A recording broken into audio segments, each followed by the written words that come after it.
Okay, welcome back to part 2.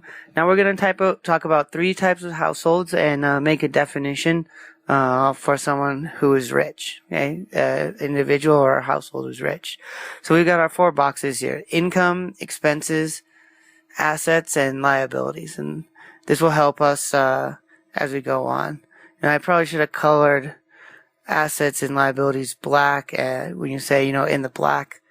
Positive and expenses red, but I made this a while ago. So type 1 household. So this is most of humanity. The income is low and their expenses are directly tied to their income. So this is basically like people who are making or who are spending all the money they make.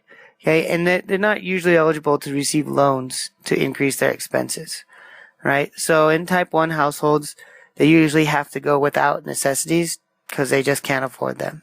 Yeah. And these type of households, if you give them some assistance, they can generally benefit greatly from it. Okay, so here, income equals expenses. All the money that comes in every month just goes out and is spent. Okay? Next, type 2 households. So in the U.S., we have a lot of these.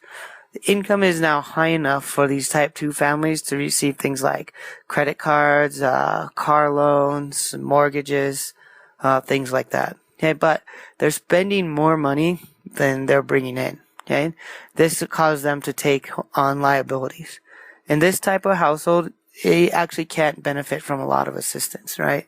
Usually, if they just pay one thing off, they'll just borrow more money, get a bigger TV, get a newer car, something like this. This is a big part of the mortgage crisis problem that we had in the United States, was people buying things that they really couldn't afford. So here now, expenses are greater than income, right? So that increases liabilities. But on the other side, when the liabilities are increased, that also increases their expenses. So they just drive this cycle here over and over and over. Okay, type 3 households. So this is a minority of households. Now they're going to have income that's bigger than their expenses. This allows them to build assets, right? So type 3 households will often live with much less, lower standard of living than a type 2 household with the same income, right? And if you give these guys help, they're going to compound any help that's given to them. Okay, so now income is greater than expenses, which leads to the buildup of assets. But assets also drive back to income. So now the positive feedback cycle is going to happen on this side. Okay? So some more differences between type 2 and type 3. Type 2 households go ever deeper into debt, while type 3 households exponentially increase their assets.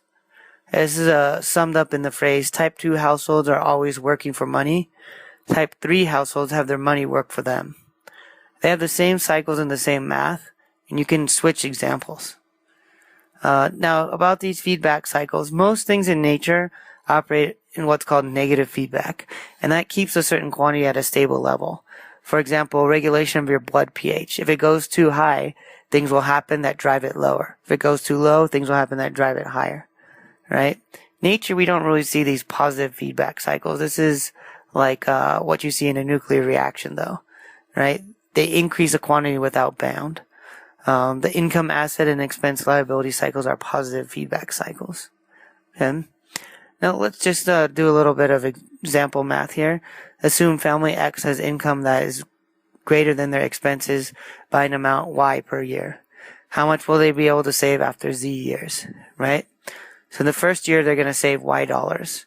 And in every other year, they're going to save that plus the interest rate here. Okay, so here's some basic math.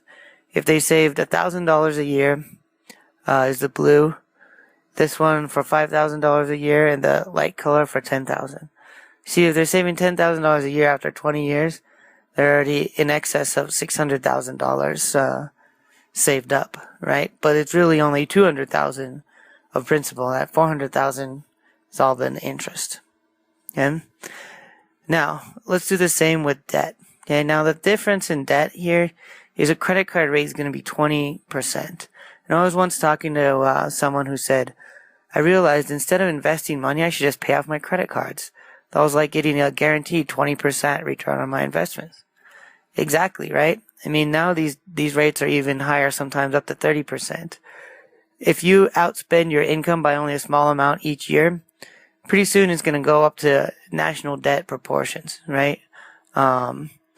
This is just amazing. I mean, obviously you won't still be having a credit line if you keep expending it, but $3,000 debt per year, that's not that much. That's just a few $100s every month outspending your income. Okay? Mathematically, the cycles are the same, but as we said, the debt rate, the interest rate in the debt cycle is usually much higher than the interest rate in the asset cycle. And the debt cycle is also going to have late payment fees, overdrawn account fees, and things like that. So the debt cycle actually binds people much more strongly than the asset cycle does. So what should you do?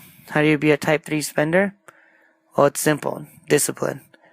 If you don't need it, if you can't afford it, you don't need it, right? I mean, there's some few exceptions to this, but that's very important. And the second thing is you got to monitor this so you know exactly what you're bringing in and spending every month. Now, we'll get to our key definition of how do you define a rich man? What makes a person rich? We never said any dollar amount in any of the household profiles, right? But now let's make this definition. A rich man who's someone who has income from assets greater than or equal to their expenses, right? So this person basically doesn't need to work, right? He's just getting the money every month from his assets that he needs to live, okay? So if this person works, it goes back to choices. He's working because he chose to, okay? What kind of things should you monitor? First, you should check all the sources of income and expenses so you just know what's going in and going out every month. And then you could graph over your life income from assets as a percentage of total expenses. Once this is 100%, you're a rich person or a rich family.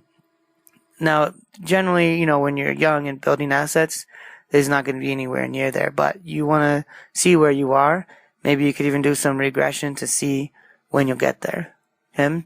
You could say of your expenses, what's necessary, things for your needs, and what percent of that is your total expenses. So, if only 20% of the money you're spending is for things you need and 80% is just for things you want, maybe your expenses are higher than they should be, right? And then going back to this, you could track your value of your assets as a percentage of asset goals.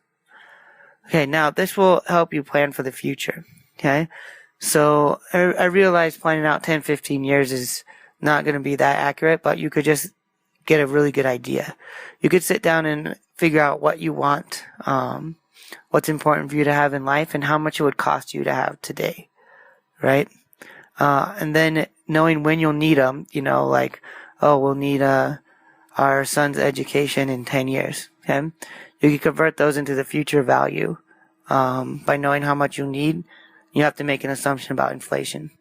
Now, some costs, like college, for instance, may increase or decrease at a rate that's different from inflation.